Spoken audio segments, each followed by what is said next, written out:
You've normalized dysfunction because it's familiar. From my lens, one of our most fallible traits as humans is that we tend to do things for no good, plausible reason aside from the fact that our mothers did it or our fathers did it, or that it's a cultural practice that our people are known for. As human beings, we have a tendency to cling to things that are familiar to us, even if it is damaging us. And unfortunately, that means that we confuse familiarity with safety. You might grow up in a family where there's an aunt, an uncle, a grandma, a grandpa, some kind of loved one who is known amongst the family to be volatile. They may constantly disrespect people, embarrass people, talk negatively about people. But instead of anyone truly trying to correct them or set them straight, everyone just kind of becomes complacent and says, oh yeah, that's Auntie Cheryl over there. We just avoid her after she's had a couple of drinks. That's the way she is. She's always been that way. And although it doesn't feel good when you're inevitably the one who receives the next round of embarrassment or disrespect, because everyone else ignores it and brushes it aside, you feel that there's no real reason for you to raise a fuss. Or maybe you feel scared or uncomfortable about speaking up for yourself because no one's going to back you up because obviously everyone else has accepted it at this point.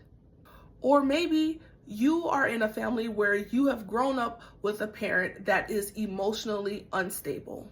They can be inappropriate at times, maybe over telling you some of their adult business. Maybe they are leaning on you for support and you're the child. Or maybe they're dismissive of boundaries when you tell them, hey, I don't like this. I don't appreciate this. And they say, so what? I grew up like this. You're fine. And again, because no one else backs you up, or maybe your other family members accept it, you inadvertently feel the pressure to also acquiesce and accept it. Even though internally, you may know that it feels wrong. However, after years of being around any one of these types of behaviors that I've described and accepting it and tolerating it and brushing your own feelings aside, those feelings eventually go on mute.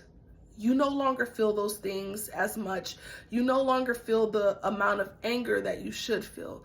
You no longer feel the need to step in and assert your boundaries or your presence or your intolerance for disrespect.